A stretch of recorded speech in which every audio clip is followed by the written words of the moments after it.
Moikka! Tässä jaksossa suunnitellaan tulevia kylvöjä ja tsekataan mitä kuuluu syysvehnille. Tervetuloa mukaan!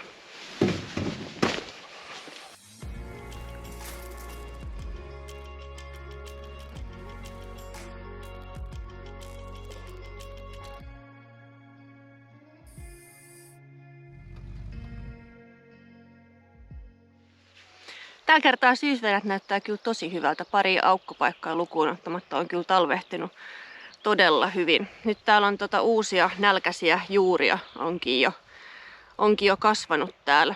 Mä olisin vaan toivonut, että ne olisi päässyt lannottaa vähän aikaisemmin heti silloin, kun lumet suli ja sopivan yöpakkasen jälkeen, että nämä nälkäiset kasvit sais heti tarvitsemansa hyvät liukoiset ravinteet siihen, mitkä ne sais heti käyttöön.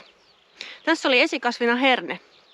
Mulla onkin ajatuksena, että aina herneen jälkeen sit siihen syysvehnä perään, että se nappaa heti ne kaikki herneen keräämät ravinteet sieltä käyttöön. Ja sitten vehnä tietysti muutenkin niin pystyy sit hyödyntämään ne ravinteet, mitä sitten sieltä kasvukauden aikana irtoaa.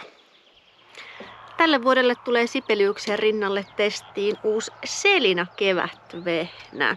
Katsotaan, että onko se niin satosa ja niin hyvä laatuinen kuin mitä siitä povataan. Mut mä lähden hakemaan siemeniä tosta naapurista. Siinä on tilasiemenen pakkaamo, tilatuote Kujala. Niin mä käyn sieltä hakemassa. Mä törsäsin ja tilasin oikein 2 säkkiä. Yleensä mä otan omaan lisäykseen yhdensäkin kerrallaan, mutta nyt mä hulluttelin. Kylvetään tilan omalla siemenellä. Se lajitellaan kuivuuden alakerrassa. Siellä on sellainen uskollinen vanha petkuslajittelija. Ja sitten peitataan. Tänä vuonna peitattiin Kinto Plussalle ja sitten siihen kylkeen kokeiltiin sellaista biostimulanttia, mistä tulee myös ravinteita mukana. Ja katsotaan, miten se vaikuttaa siihen kasvin alkukehitykseen, että lähteekö sieltä räjähtävämmin liikenteeseen. Osa säkitetään näihin tällaisiin säkkeihin ja sitten osa menee täyttäkärryjen kautta. Se täyttäkärry on kyllä aika paljon mukavampi vaihtoehto kuin nää, koska näitä säkkejä on nyt sitten joka paikassa täällä ja tuolla Ruotsinkylässä. Lannoitteet mä tilasin viime kesänä. Mä tykkään aina silloin avauksesta ostaa lannoitteet. Nyt toisaalta sen tiedon valossa, mikä meillä oli silloin viime kesänä maailman markkinatilanteesta ja ennusteet näytti todella hurjalta, niin sen tiedon valossa olikin kyllä järkevää ostaa ne silloin. Nyt tietysti on helppo sanoa, että olisi kannattanut vedättää tänne saakka.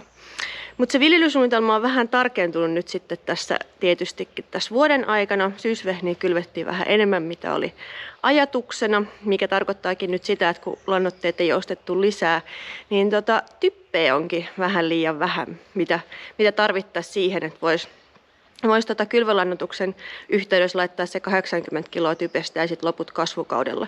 Et mä luulen, että nyt sitten mallasohralle ja kauralle annetaan melkein kaikki, oikeastaan 110 kiloa, 115 kiloa mallasohralle siihen alkuun ja sitten katsotaan kasvukaudelle, että mikä se on se tilanne, että annetaanko sinne sitten lisää sitä.